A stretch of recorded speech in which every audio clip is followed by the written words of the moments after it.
दीपक देता है रोशनी फैलाने की प्रेरणा, फलदायी वृक्ष देता है देने की प्रेरणा, मधुबन देता है महकते रहने की प्रेरणा, महान व्यक्ति देते हैं जीवन जीने की प्रेरणा। आओ प्रेरणा से दें हम सभी को प्रेरणा।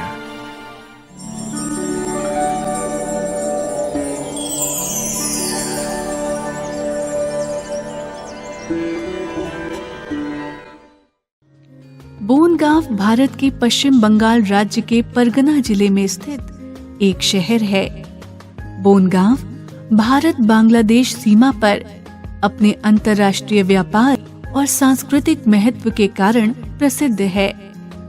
बोनगांव ब्रह्मा कुमारी ईश्वरीय विश्वविद्यालय की मुख्य संचालिका हैं राज्योगिनी रंजू दीदी जी। आपका जन्म 1967 में बर्धमान जिले में हुआ है। बचपन से आप पढ़ाई, भक्ति आदि में विशेष रुचि रखती थीं। आप गंभीरता, सच्चाई, दृढ़ता, आत्मविश्वास आदि दिव्य गुणों से भरपूर आत्मा हैं। 1997 में आपको कोलकाता में ईश्वरीय ज्ञान की प्राप्ति हुई और सन 2000 में आपने अव्यक्त बाप दादा से ईश्वरीय मिलन मनाया। 2001 में आपने अपना जीवन परमात्मा की सेवा में समर्पित कर दिया। तब से आप कोलकाता के विभिन्न स्थानों पर सेवाएं देते हुए 2003 से बोनगांव में अपनी ईश्वरीय सेवाएं प्रदान कर रही हैं। जन जन को ईश्वरीय संदेश देते हुए आपने अनेक कार्यक्रमों का आयोजन किया। दीदी जी के नेतृत्व में 29 गीता पाठशालाओं में 800 से अधिक विद्यार्थी ज्ञान योग से अपने जीवन को भरपूर कर रहे हैं।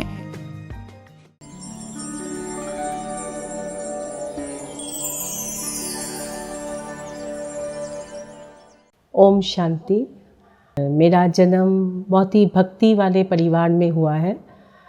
बचपन में हमने भक्ति बहुत देखी है और मुझे बहुत गर्व होता है और अपने को बहुत भाग्यशाली लगता है कि ऐसा परिवार में मेरा जन्म हुआ कि जहाँ भगवान के प्रति बहुत श्रद्धा, अटूट प्यार, लगन और बहुत ही भक्ति मैंने देखी। हम वैष्णो माँ के भक्त थे और मेरे पिताजी तो एकदम कट्टर माँ के भक्त थे। तो बचपन से मेरी रुचि पढ़ाई में बहुत रही। मुझे टीचर बनने का बहुत शौक़ था।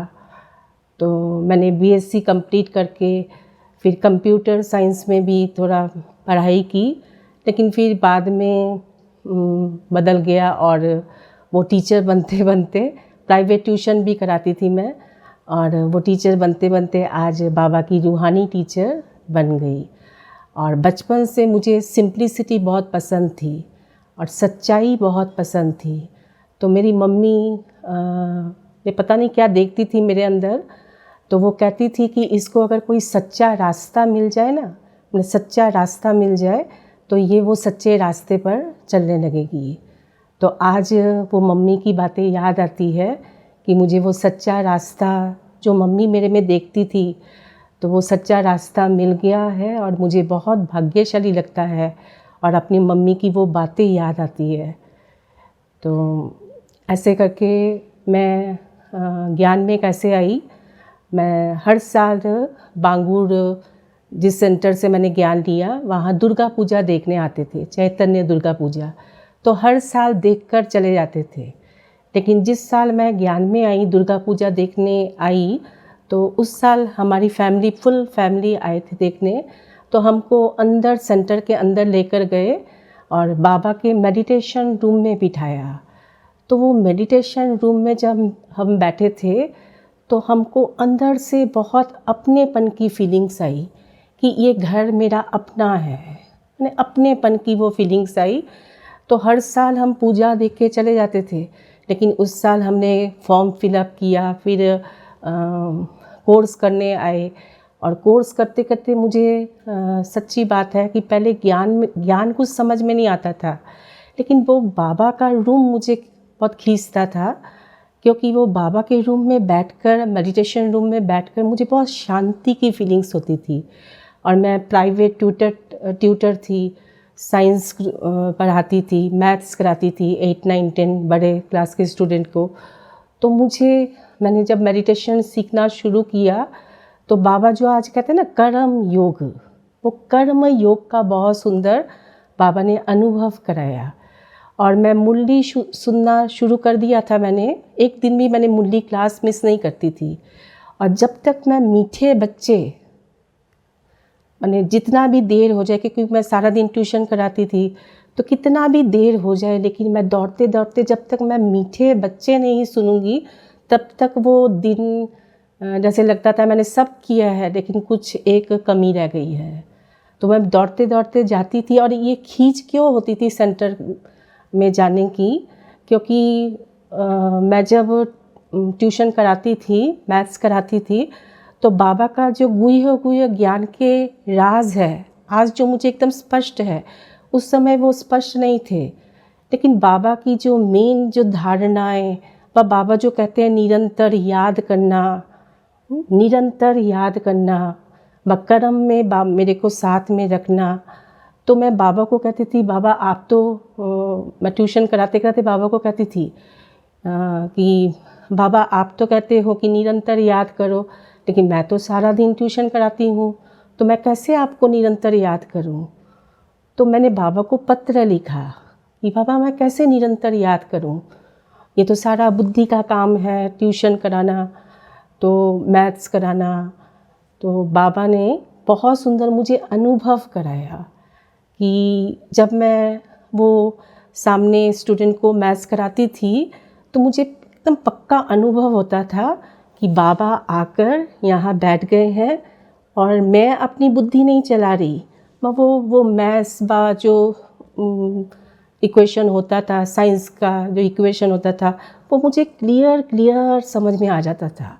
और सिंपल जैसे मैं उसको बोलती थी अपने स्टूडेंट को, नहीं ऐसे करना है, ऐसे करना है, और वो भी एक बात पर समझ जाता था, अच्छा मिस ऐसा करना है, अच्छा ऐसे।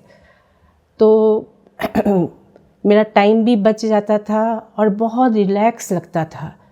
जो मैं पहले ट्यूशन कराती थी, मुझे सारा दिन बहुत हार्ड वर्क करना पड़ता था, तो बहुत मैं टायर्ड फील करती थी। तो सारा दिन ट्यूशन कराने के बाद भी मुझे बहुत हल्का महसूस होता था और मुझे खींच होती थी वो बाबा के रूम की, मैं जाऊं और बाबा के रूम में बैठूं और बाबा के साथ बातें करूं। तो ऐसे करते करते ज्ञान की, जो मैंने पहले भी बताया कि ज्ञान की गुह्य राज मुझे समझ में नहीं आए, लेकिन जो धारणा थी कि बाहर का नहीं खाना, बाहर का भोजन नहीं करना है, या मैंने बताया ना मैं बहुत भक्ति करती थी, पूजा करती थी, जैसे दुर्गा चालीसा, हनुमान चालीसा, वो सारे मेरे रटे हुए थे एकदम। फिर वो आरती करती थी। तो बाबा की मुरली के जो बाबा कहते हैं तन मन धन सब कुछ तेरा, तेरा तुझको अर्पण क्या लागे मेरा, तो ये जो सारी मुरली में आते हैं, जब ये सारी बातें मुझे पहले स्ट्राइक होने लगी। फिर मुझे समझ में आया नहीं, मुझे पवित्र रहना है। फिर बाबा जो कहने लगे विषय विकार मिटाओ पाप हरो देवा। फिर बाबा की जो लाइन है, पतित आत्मा से लेन देन नहीं करनी है। ये 3-4 बातें मुझे, धारणा की बातें पहले स्ट्राइक हुई और मैंने धारणा किया, और फिर एक नशा चढ़ गया मेरे अंदर कि बस मेरा एक ही पेट स्लोगन था, जो आज भी मधु दीदी भी हंसती है और मेरे घर वाले भी हंसते थे। मुझे लगता था कि बस भगवान आ गया है, बस मेरा एक ही मेरे मुख से निकलता था कि जागो जागो भगवान आ गया है। बस मेरे घर वाले देख के ही मेरे में हंसते थे कि बस इसका भगवान आ गया है। और मुझे जो बाबा से मिलता था, क्योंकि सारे घर वाले आए थे पूजा देखने, लेकिन कोर्स करने में मैं अकेली आई थी, तो मुझे लगता था मुझे जो भगवान का पवित्र प्यार, वो भगवान का शुद्ध प्यार मिल रहा है, तो मैं अपने परिवार वालों को भी वो अनुभव कराऊँ। मुझे बहुत अंदर से फील होता था। तो ऐसे पूरा ये मार्ग स्पष्ट नहीं था मेरे पास कि क्या करना है, लेकिन मेरे अंदर एक बचपन से वो था, टीचर बनना है व कुछ करना है, लेकिन वो अभी लगता था कि नहीं, भगवान आ गया है इस धरती पर, मुझे अब घर में नहीं रहना है, मुझे कहीं जाना है। आज समझ में आता है, वो पार्ट मेरा खुल रहा था, लेकिन उस समय अंदर की फीलिंग्स आती थी कि मुझे जाना है कहीं, मैं घर में नहीं रह सकती। तो मैंने बताया कि मैं बहुत भक्ति करती थी, तो वैष्णो माँ की भक्ति करती थी। तो जब मैं मेडिटेशन सीखकर जब एक दिन घर में आई, मैं बैठी हुई थी, तो मुझे स्पष्ट बाबा ने अनुभव कराया। मतलब हमारे मंदिर में वैष्णो माँ की मूर्ति थी, तो मुझे स्पष्ट अनुभव हुआ मम्मा का। तो मुझे जब हम भक्ति करते थे, हमारे घर में जागरण होता था, तो सारा रात एकदम विधि पूर्वक माँ की प्रतिष्ठा होती थी। तो जब सुबह 4 बजे के टाइम आरती होती थी, तो वो आरती के टाइम हमको लगता है, ये भक्ति की बातें बता रहे हैं, तो वो 4 बजे के टाइम हमको लगता था कि जैसे वो माँ मेरे से बात कर रही है, जैसे माँ हंस रही है, माँ की आंखें जैसे अभी पलक जैसे चपकेंगे, तो मेरे से हंस के बातें कर रही है। तो ऐसे ही मैं जब सेंटर जाने शुरू किया, जब बाबा का रूम मुझे खींचता था, मेडिटेशन में बहुत अच्छा लगता था, शांति की फीलिंग्स होती थी।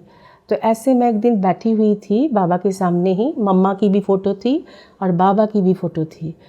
तो मैं मम्मा की तरफ देख रही थी और मुझे स्पष्ट बाबा ने अनुभव कराया कि यही संगम युग, कि मैं जिसकी आज तक पूजा करती थी, जिस माँ की मैंने इतनी भक्ति भावना से बचपन से व्रत रखा, पूजा किया, तो यही मेरी वो माँ है। ये संगम युग में मुझे स्पष्ट, ये साक्षात्कार नहीं, लेकिन स्पष्ट अनुभव हो रहा है कि संगम युग में ये वाइट, यही माँ सरस्वती और यही जगदम्बा, यही दुर्गा और यही लक्ष्मी।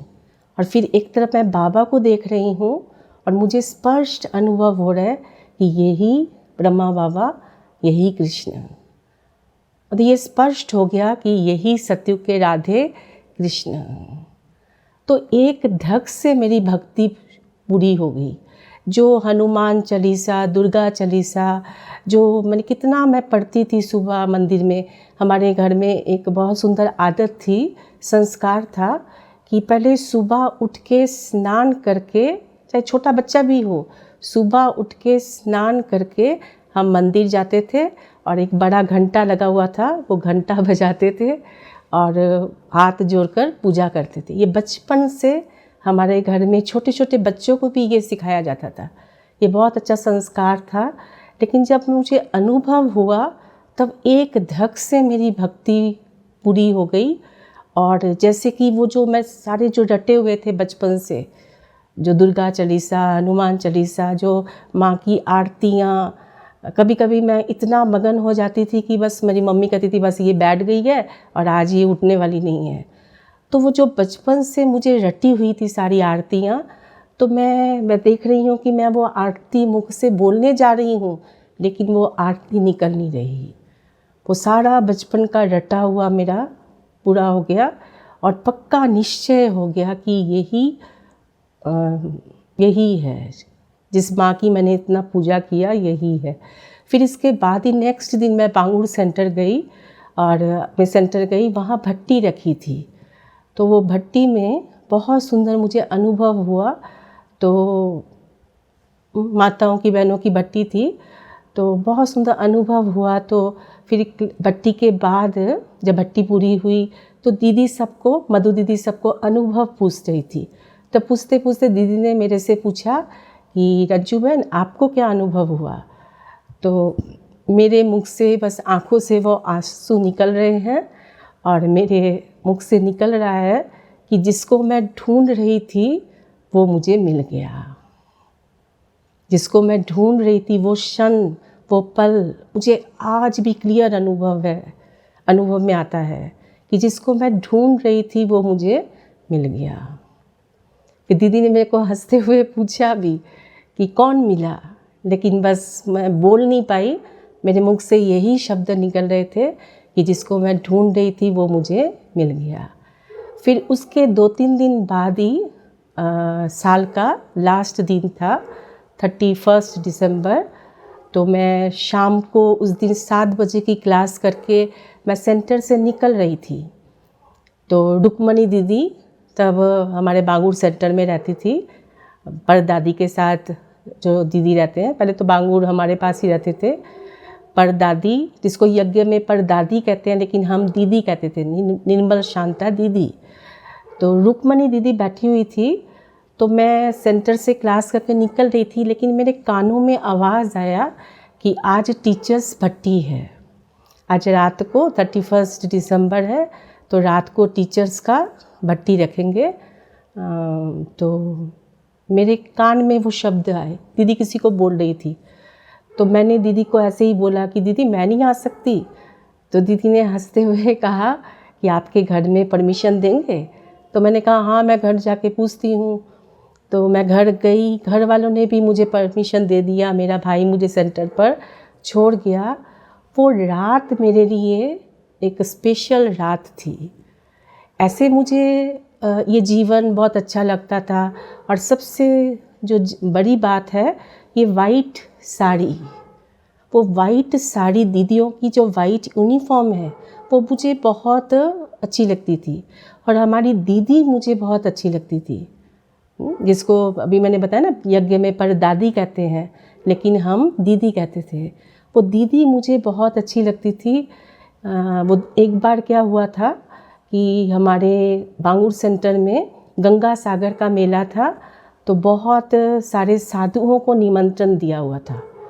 तो वो साधु लोग आए हुए थे। तो साधु जैसे गेरुआ वस्त्र पहनते हैं, तो उनके मतलब दुर्गंध आ रहा है, बीड़ी सिगरेट जो तो खाते ही हैं, गांजा पीते हैं। तो ऐसे ही उनको बोला कि ये सब फेंक के आप अंदर आकर बैठो। तो वो आकर बैठे, तो पूरा हॉल भरा हुआ था साधुओं से, गंगा सागर से निमंत्रण देकर हमने बुलाया, मेरी दीदी ने बुलाया था। तो वो बैठे हुए हैं और मैं भी दूर से देख रही हूँ। फिर हमारी जो बड़ी दीदी निर्मल शांता दीदी आकर वाइट यूनिफॉर्म, एकदम मैं देख रही हूँ जैसे ऊपर से सीढ़ियों से कोई परी उतर रही है, एकदम फरिश्ता, और आकर वो वाइट यूनिफॉर्म पहनकर संदली पे आकर बैठे। तो मैं दोनों को देख रही हूँ, वो साधुओं को भी देख रही हूँ और दीदी को भी देख रही हूँ। तो मेरे को स्पष्ट अनुभव हो रहा है कि देखो, इनका जीवन और ये ब्रह्मा कुमारियों का जीवन।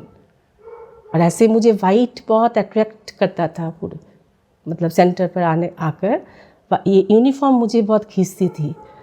तो उस दिन जो मैं बात बता रही थी कि रात को जब मैं गई सेंटर पर, तो लेकिन मुझे ये जीवन श्रेष्ठ लगता था, जीवन श्रेष्ठ लगता था, सब कुछ अच्छा लगता था, बहुत पीस लगती थी सेंटर पर जाकर। लेकिन एक भी संकल्प नहीं था कि मुझे टीचर बनना है, व ब्रह्मा कुमारी बनना है, बस सेंटर पर रहना है, भाई ये लाइफ लीड करनी है। उसके पहले एक भी संकल्प नहीं था। लेकिन ये जीवन बहुत श्रेष्ठ है, इसके जैसे मतलब इस जैसा जीवन और है नहीं, ये मुझे लगता था। लेकिन उस दिन जब मैं रात पर सेंटर में रही, तब हमारी भट्टी शुरू हुई 11 बजे रात को, और मुझे बहुत गर्व लग रहा था कि अरे सब दीदियाँ हैं। और उसके बीच में तब तो मैं स्टूडेंट थी ना, आज भी स्टूडेंट हूँ, तो मुझे बहुत अच्छा लग रहा है कि अरे सब टीचर्स के साथ मैं भट्टी कर रही हूँ, मैं भट्टी करूँगी। तो मैं बहुत नशे में बैठी हुई हूँ और बाबा मुझे बहुत खींच रहा है। और उसके बाद मैं बहुत अच्छा लग रहा है, हल्का फीलिंग लग रहा है। तो मैं बाबा को देख रही हूँ, और पीछे से आकर अस्मिता दीदी, हमारी अस्मिता दीदी ने मुझे कहा कि आप जाकर संदली पे जाकर योग कराओ। तो मुझे एक बार भी लगा नहीं कि अरे दीदियों को मैं योग कराऊंगी। तो उन्होंने पीछे से आगे हल्के से मुझे टच करके कहा कि जाओ संदली पर बैठो और योग कराओ। तो मैं इशारे से कहा, तो मैं गई, बैठी, और मैं जब वो संधि पर बैठी तो मुझे इतना हल्का और ऐसे लग रहा है कि मैं एकदम वो सूक्ष्म वतन, आज सूक्ष्म वतन मुझे पता है, नॉलेज है, सूक्ष्म वतन है, लेकिन एकदम वाइट दुनिया, उसके ऊपर वो परम धाम, वो बहुत सुंदर अनुभव बाबा ने कराया। और बाबा खड़ा है, 2 बाहें पसार कर बाबा खड़ा है, ऐसे पूरा अनुभव कराया बाबा ने। वो अनुभव ने मेरा जीवन एकदम चेंज कर दिया। वो अनुभव आज भी मुझे भूलता नहीं। और सामने जो दीदियाँ बैठी हुई है, वो मुझे लग रहा है कि वो मीटिंग हॉल बांगुर का, वो लग रहा है पूरा लाल रेड लाइट पूरा कमरे में, और वो कोई दीदियों का फेस नहीं दिखाई दे रहा है। मुझे लग रहा है स्टार सब आत्माएं बैठी हुई है। और मैं तब सलवार सूट पहनती थी और एकदम योग पालकी मारकर बैठी, तो मुझे लग रहा है कोई मतलब जो ज़मीन की फीलिंग्स जो होती है संदली पर, वो टच, वो फीलिंग्स नहीं आ रही, जैसे मैं एकदम फ्लोट कर रही हूँ। और बाबा मुझे बाहें पसाकर बुला रहा है। बस उस योग ने मेरा जीवन बदल दिया। और फिर रात को हमारा योग पूरा हुआ, 2:30 बज गए थे, 3 बज गए थे। तो रात को दीदी ने कहा, और एक कुमारी थी, तो दीदी ने कहा कि आप दोनों ऊपर सो जाओ, ऊपर गेस्ट रूम खोल दिया, सो जाओ। तो बस मेरे अंदर तो वही चल रहा है, नहीं मुझे यहाँ रहना है। तो मैंने मेरे साथ जो थी, तो मैंने, उसका नाम रीना बहन था, तो मैंने उसको पूछा, रीना बहन आपको कोई क्या अनुभव हुआ? तो कहते आपको क्या अनुभव हुआ? तो मैंने कहा नहीं, मुझे तो यहाँ ही रहना है, मुझे तो यहाँ ही रहना है, तो मुझे तो टीचर बनना है, ब्रह्मा कुमारी बनना है। तो मैंने कहा आपको नहीं लगता? उसने कुछ पॉजिटिव, मतलब ऐसे बहुत अच्छी थी, लेकिन उसको संकल्प नहीं आया। बस नेक्स्ट दिन मैं इंतज़ार कर रही हूँ कि कब मैं दीदी के पास जाऊँ और मैं अपने मन का संकल्प बताऊँ। तो दीदी को मैंने बताया, तो दीदी ने कहा कि पहले आप 15 दिन देखो कि आप सेंटर पर रुक सकते हैं, आप रह सकते हैं। तो मेरे को इतना नशा था और इतनी खींच थी, तो मैंने दीदी को बोला कि दीदी आप मेरा टेस्ट ले रहे हैं? नहीं, मैं रह सकूँगी, कैसे भी हो मैं सब एडजस्ट कर सकती हूँ। तो उसके बाद मैं सेंटर पर रहने लगी। और शुरू में तो बहुत ही नशा था। और फिर सेंटर से ही मैं पहले बाप दादा से पहले मिलने मधुबन गई। और वो साल था 2000। तो वो उस साल बहुत नशा, अरे भगवान से मिलने जा रहे हैं, तो बहुत नशे से वहाँ पहुँचे। और जब मधुबन पहुँचे तो मधुबन शांतिवन एंटर करती, जो बाबा का बाहें पसार कर वो चित्र है बाबा का, जो अभी तो बहुत चेंज हो गया है, पहले वो ट्रांसपोर्ट ऑफिस के ऊपर वो बाबा का चित्र था। जैसे मुझे लगा कि बाबा मेरे लिए इंतज़ार कर रहे हैं।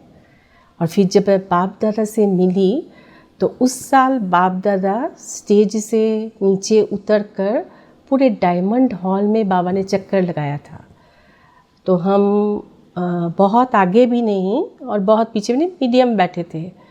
तो मुझे स्पर्श वो दिन याद है, वो पल, वो क्षण मुझे क्लियर याद है कि बाबा कैसे वो स्टेज से नीचे उतर कर, मैं चेयर पर बैठी थी और मेरे साइड से बाबा गुजरे थे। बाबा ने सारा हॉल चक्कर लगाया था। और जब बाबा आ रहे थे तो मुझे लग रहा है अरे भगवान मेरे पास आ रहा है। और जब बाबा मेरे से गुजर रहे थे पास से, तो मेरी आँखों में तो पूरा पानी भरा हुआ था, वो प्रेम के आंसू थे। लेकिन वो पानी झलझल कर रहा है, लेकिन तब भी बाबा की वो दृष्टि, बाबा की जो दृष्टि, वो मुझे स्पष्ट आज भी अनुभव होता है। तो जब मुझे कोई डर लगता है व कठिन परिस्थिति आती है, तो वो मैं आंखें बंद करते ही वो दृष्टि मेरे सामने का, वो दृष्टि का मुझे अनुभव होता है और बहुत ही अच्छी फीलिंग्स आती है। और फिर जब बाबा ने मुरली शुरू किया, तो वो तो एक अलग नशा था। और उस सुनते सुनते मुझे बहुत सुंदर अनुभव होता जा रहा था कि अरे भगवान बोल रहा है, भगवान बोल रहा है, और मैं इन आँखों से भगवान को बोलते हुए देख रही हूँ। ये बहुत ही सुंदर मेरा अनुभव। और वहाँ से आके एक जैसे नशा चढ़ गया था, जो बाबा का जो वो गीत है कि मैंने देखा भगवान को, मैंने देखा इन आँखों से भगवान को बोलते हुए। वो गीत जब तक मैं दिन में 7-8 बार नहीं सुनती थी, मुझे अच्छा नहीं लगता था। वो गीत मैंने देखा इन आँखों से भगवान को बोलते हुए, वो क्षण मैं भूल नहीं सकती।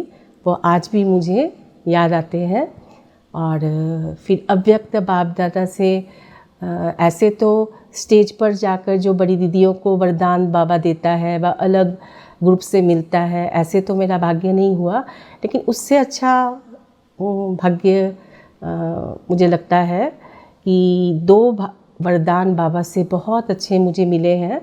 मैंने अभी सेंटर पर रहना शुरू ही किया था, तो एक बार अमृत वेला हम उठे बैठे थे और मुझे स्पष्ट अभी शुरू ही किया था, मतलब मैं सोचती हूँ 5-6 दिन ही हुए थे, तो मैं अमृत वेला बाबा के रूम में बैठी थी और मुझे पूरा महसूस हुआ, मैं नीचे ही बैठी थी और मुझे पूरा महसूस हुआ कि मेरे साइड में ब्रह्मा बाबा फरिश्ता स्वरूप, वो लाइट का फरिश्ता स्वरूप बाबा आकर खड़े हुए और बाबा ने अपने दोनों हाथ मेरे तरफ बढ़ाया और मैंने अपना हाथ बाबा को सौंपा।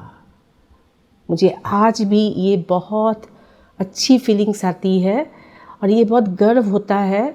और जीवन में ये इतने साल, आज 25 साल 26 साल हो गए सेंटर पे रहते रहते, तो कई परिस्थिति आती है, जब बहुत परिस्थितियाँ आती है, अप डाउन तो सब जगह होती है, तो ये जो ये अनुभव ने आज तक मुझे सेंटर पर रखा है।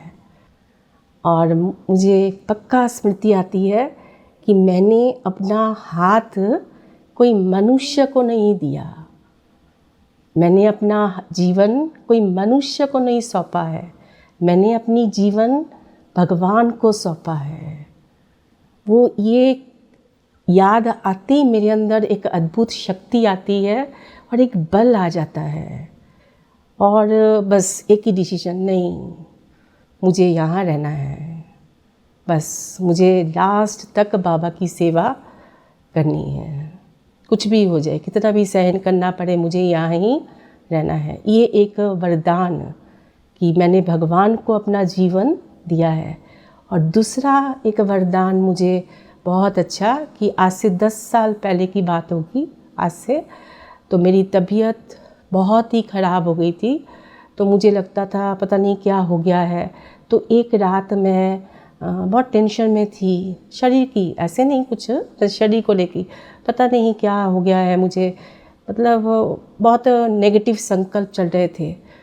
तो मैं फिर भी सोचते सोचते बाबा को याद करते करते सो गई।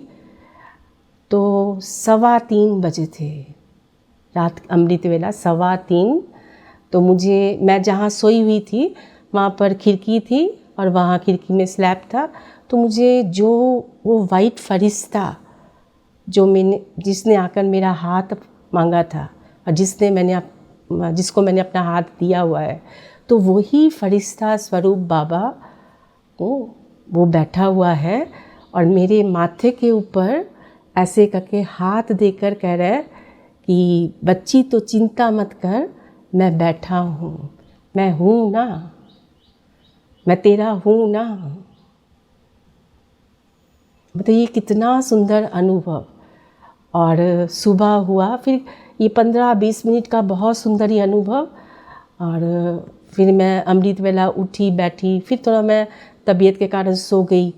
फिर मतलब इतना अच्छा लगता है सोच के कि 5:45 बजे, और फिर मधु दीदी, हमारे बांगुर सेंटर से दीदी का फ़ोन आया कि पहले से दीदी को पता था कि इसकी तबीयत ख़राब चल रही है। तो दीदी ने कहा कि आप आ जाओ, आपका पूरा चेकअप करा देंगे। फिर चेकअप हुआ, फिर कुछ विटामिन्स वगैरह की वो कमी निकली, वो तो ट्रीटमेंट हो गई। लेकिन ये 2 वरदान, एक मैंने अपना हाथ भगवान को सौंपा है और दूसरा है कि भगवान कह रहा है कि मैं तेरा हूँ, तू चिंता मत कर।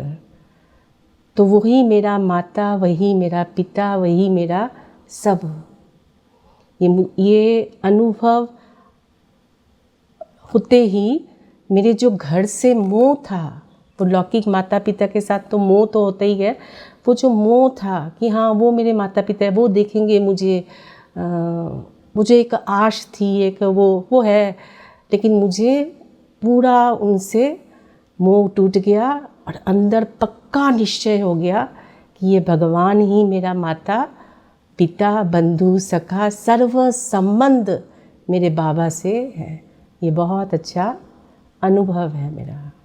आज मुझे सेंटर पर 26 साल हो गए हैं रहते हुए, समर्पित जीवन जीते हुए। तो यहाँ बनगांव में मैं आई 2003 में। तो वहाँ छोटा सा सेंटर था पहले हमारा, फिर वहाँ एक ही क्लास चलती थी। फिर बाबा ने धीरे धीरे वो सेवाओं का विस्तार कराया, तो क्लासेस खुलते गई। तो आज हमारे बनगांव सेंटर के कनेक्शन में 29 क्लासेस चलती है। तो सबसे पहली क्लास, एक क्लास ऑलरेडी चलती थी, तो दूसरी क्लास मैंने आकर जो बाबा ने मेरे से खुलवाई वो है हमारी हाबड़ा की क्लास। तो सभी क्लासेस में से ये हाबड़ा की क्लास जो है वो, जैसे ये सेंटर, उसके बाद वो मेन क्लास है हमारी। तो दीदी ने एक बार कहा, दीदी जब कलकत्ते से आते थे तो देखते थे हाबड़ा बीच में पड़ता था, तो दीदी कहते इतना विशाल हाबड़ा है, आप जाओ सेवा करो। तो मैंने कहा दीदी मेरे को तो पता ही नहीं है कि मैं कैसे जाऊँगा, कैसे क्या करना है, कैसे है हाबड़ा, वो स्थान कैसा है। दीदी ने कहा, बहुत उत्साहित किया, दीदी ने हिम्मत दिया कि जाओ ट्रेन में देखो, आप पूरा स्थान देखो, आप एक बार निकलो तो सही। तो मैंने सेंटर पर मैंने वो एक युगल आते थे, उनको बोला कि चलो हाबड़ा, हम लोग हाबड़ा चलेंगे देखने। तो फिर थोड़ा पर्चा लिया मैंने, तो पर्चा लेके, बाबा का पर्चा लेकर तो गए। तो वो मेरे साथ एक माताजी थी, तो जो युगल ने मुझे कहा था कि मैं आपको दिखा दूंगा हाबड़ा सारा, वो मेरी पहचान है, मैं आपको विशेष विशेष जगह पर आप कहाँ सेवा करना चाहते हैं, क्या करना चाहते हैं, मैं आपको दिखा दूंगा। तो हम जाकर ट्रेन में बैठे, लेकिन ट्रेन छूटने वाली थी, लेकिन वो युगल कोई कारणवश उनको लेट हो गया और हमारी ट्रेन छूट गई। तो मेरे साथ वो माताजी थी, मैं पर्चा लेकर बैठी हुई हूँ, क्या करूँ, कैसे करूँ, इतना बड़ा हाबड़ा, मुझे तो पता ही नहीं है कैसे सेवा करना है। तो मैं वो बाबा का पर्चा देख रही थी, तो मेरे सामने सीट पर एक बुजुर्ग भाई बैठे थे। तो उन्होंने कहा कि दीदी आपके हाथ में क्या है। तो मैंने कहा ये हमारा पैम्पलेट है, ऐसे ऐसे थोड़ा संस्था के बारे में बताया। तो उन्होंने कहा आप कहाँ जा रहे हैं। तो मैंने कहा देखिए हमको नया स्थान पर सेवा शुरू करना है, ऐसे हाबड़ा पर ही जा रहे हैं, तो देखने जा रहे हैं मैं कैसे सेवा शुरू करेंगी। तो वो बहुत हैरान हुए।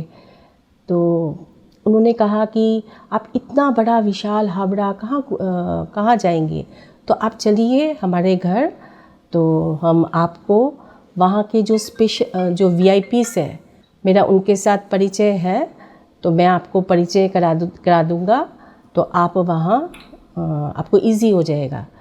तो हम पहले तो थोड़ा डर लग रहा था, फिर मैंने कहा ठीक है बुजुर्ग भाई हैं, चलते हैं। फिर उनके घर में गए, फिर वो मुझे वहाँ के जो मेन VIPs है, तो वहाँ पर मेन जो वहाँ के चेयरमैन सबके घर में लेके गए। तो मैंने बताया कि मैंने ऐसे क्लास खोलनी है, सेवा शुरू करना है।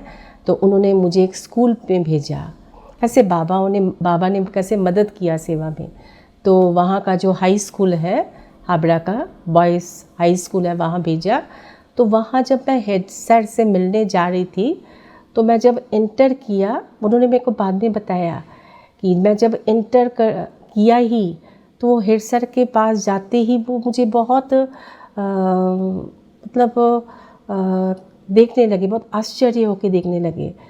तो मैं जब उन्होंने मुझे बैठने कहा, बहुत प्यार से बिठाया, और उन्होंने कहा कि दीदी आप जब एंटर किया ना तो मुझे एक बहुत सुंदर लाइट दिखाई दी, बहुत सुंदर उनको मतलब लाइट दिखाई दी। तो मैं जैसे बोलती गई वो इतना इम्प्रेस्ड थे, मतलब बाबा ने कैसे उनको टच किया। तो उन्होंने अपने स्कूल में बहुत बड़ा हॉल था, तो उन्होंने वो हॉल हमको दिया फ्री में, और पूरा अरेंजमेंट करके दिया। और फिर वहाँ सेवा शुरू हुई। और वो सेवा की विशेषता थी कि हम बाद में पहुँचे थे, लेकिन वहाँ के जो VIPs थे वो पहले पहुँच गए थे, और पूरा हॉल भरा हुआ था। और वो हेड सर ने बहुत ही मदद की। फिर 1 महीना वहाँ पर क्लास चला। फिर उन्होंने कहा कि नहीं देखिए, अभी तो वो पार्टी का होता है ना, तो कोई दूसरी पार्टी बोलती होगी। तो उन्होंने कहा कि नहीं, हमने 1 मास आपको पूरी सुविधाएं दिया है, फिर आप दूसरी जगह देख लो। फिर वहाँ ही एक भाई आते थे, उन्होंने अपने घर में जगह दिया। तो आज बनगांव के जितने स्टूडेंट हैं, मतलब ये सेंटर है, और वो सेंटर के समान ही वो हमारी क्लास है, मतलब इक्वल है पूरा। तो मेन क्लास बाबा ने खुलवाई, फिर धीरे धीरे सेंटर खुलते गए। फिर और एक मेरा अनुभव बहुत मुझे अच्छा लगता है। तो इस तरह बाबा ने मेरे से बहुत सेवाएं कराई, यहाँ क्लासेस खोली। तो फिर हम दादियों के सानिध्य में भी आए, बड़ी दादी के सानिध्य में। एक बहुत सुंदर मैं अनुभव आपका अपना सुनाती हूँ। तो वो दादी जी क्लास करा रहे थे टीचर्स को। तो दादी जी थोड़ा बता रहे थे कि कैसे आपको अपने को प्रोटेक्ट करना है, कैसे सुरक्षा। तो वो दादी ने कहा कि देखो कि बाबा की याद ही है सबसे बड़ा कवच।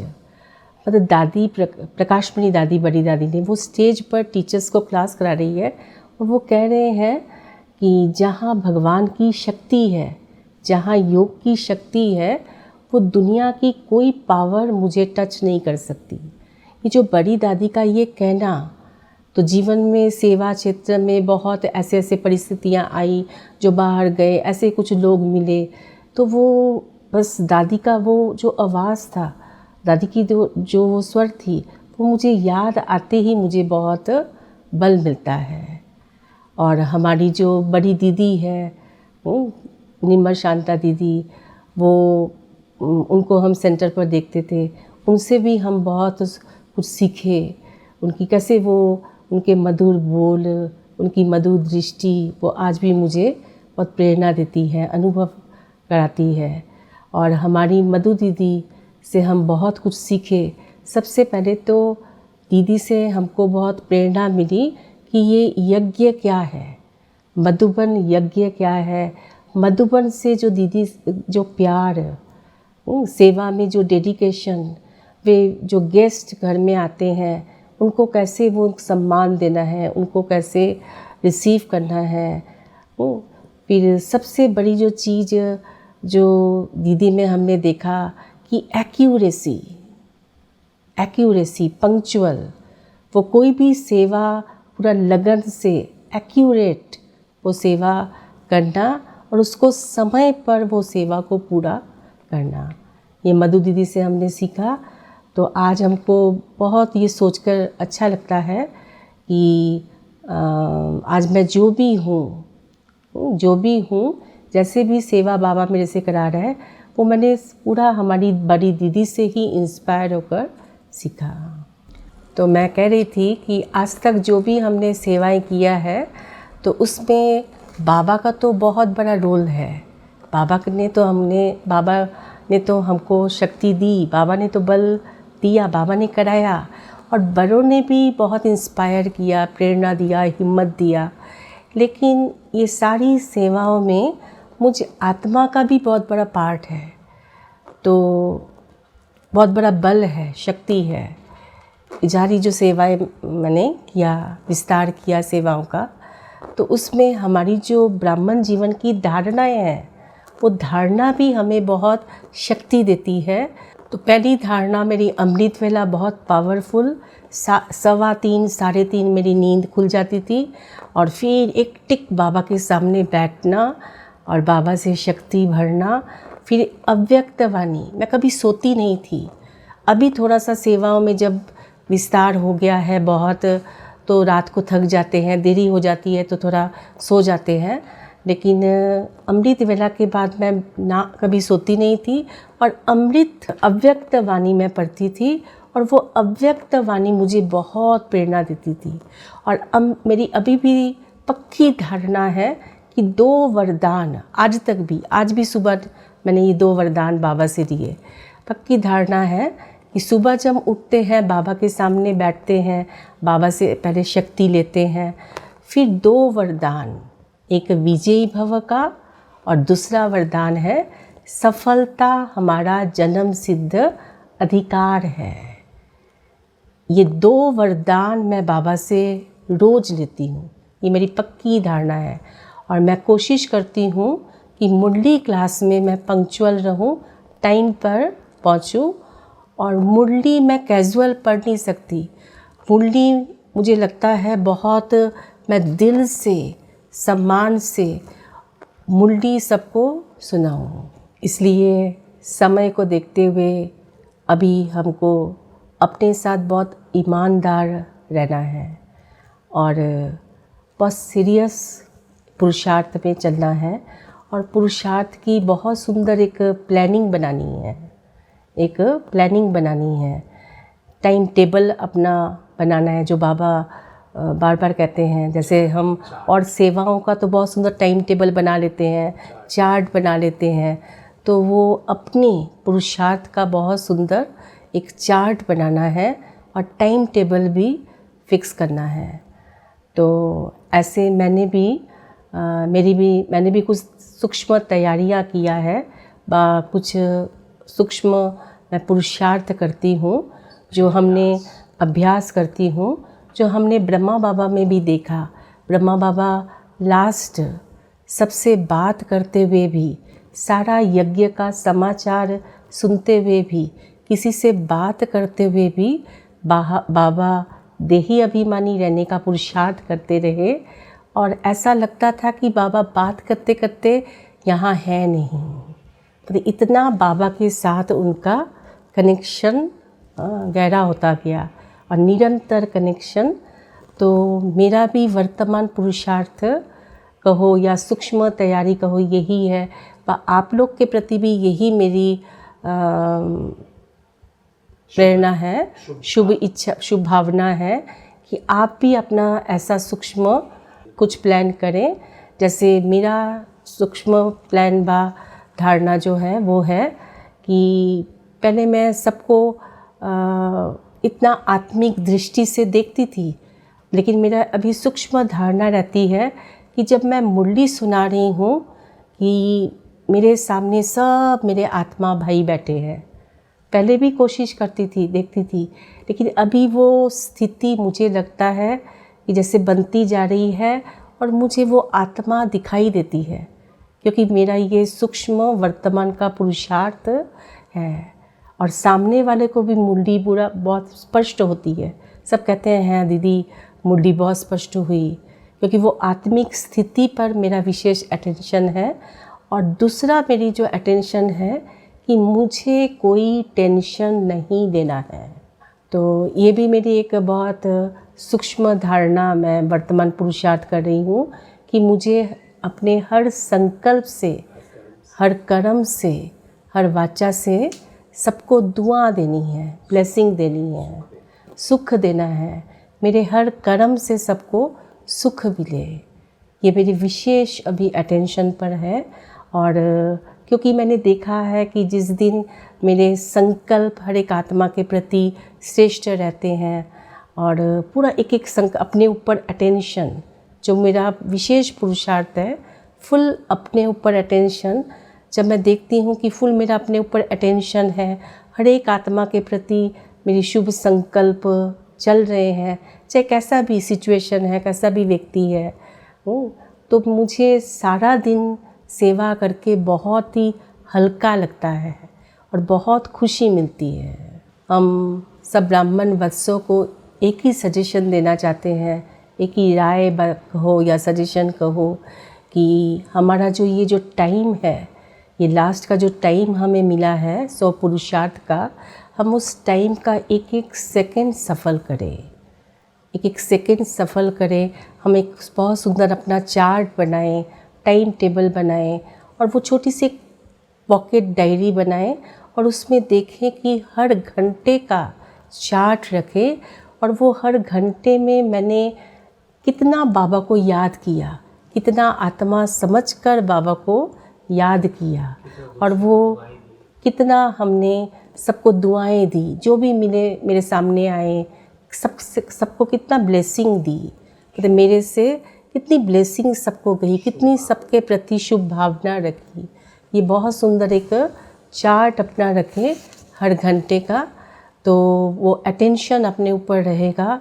क्योंकि बाबा अभी जो मुरलियाँ चल रही है, बाबा हमारा अटेंशन खिंचवा रहा है स्वस्थिति पर, क्योंकि स्वस्थिति मेरी ठीक है तो हम कोई भी पेपर में पास विद ऑनर बन सकते हैं।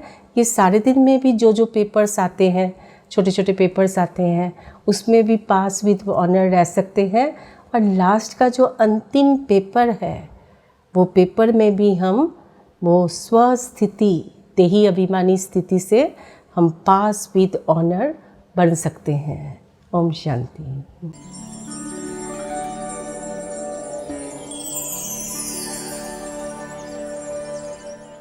दीदी ने ही मुझे बाबा का परिचय दिया था और तब से जो भी बाबा का ज्ञान मूल्य में जो मिलता है, दीदी हमें वो ज्ञान ऐसे मक्खन की तरह हमें वो देते हैं, जैसे हमें बाप समान बनाने के लिए वो मेहनत हम लोगों के लिए करते हैं कि इसके लिए क्या बताऊँ, मेरे माँ के जैसे है, हम सबके लिए ही है। दीदी जैसे आज्ञाकारी है, बड़ों के राय पर ही आज्ञा से ही चलते हैं, हमको भी ऐसे ही सिखाते हैं आज्ञाकारी बनकर रहना है।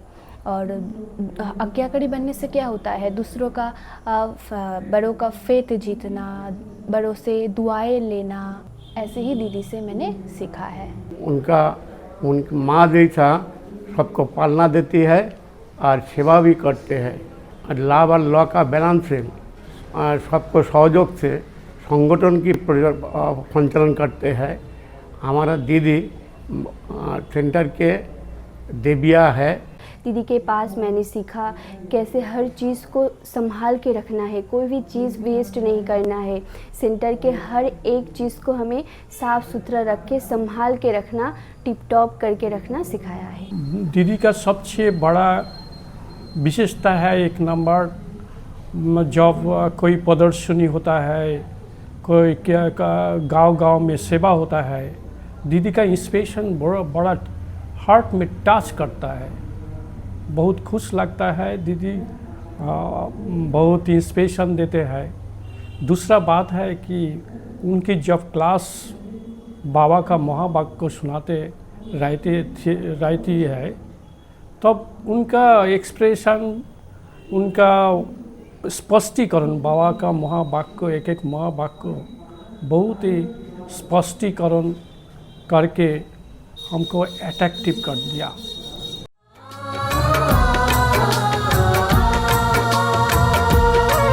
एक तेरा संग हो बाबा मेरे, तो जीवन है मेरा सदा बेफिक्र। एक तेरा संग हो बाबा मेरे, तो जीवन है मेरा सदा बेफिक्र। तेरी यादों में डूबा है दिल मेरा, तेरी यादों में डूबा है दिल मेरा। तेरे प्यार से हुआ ऐसा असर, एक तेरा संग हो बाबा मेरे, तो जीवन है मेरा सदा सदा बेफिक्र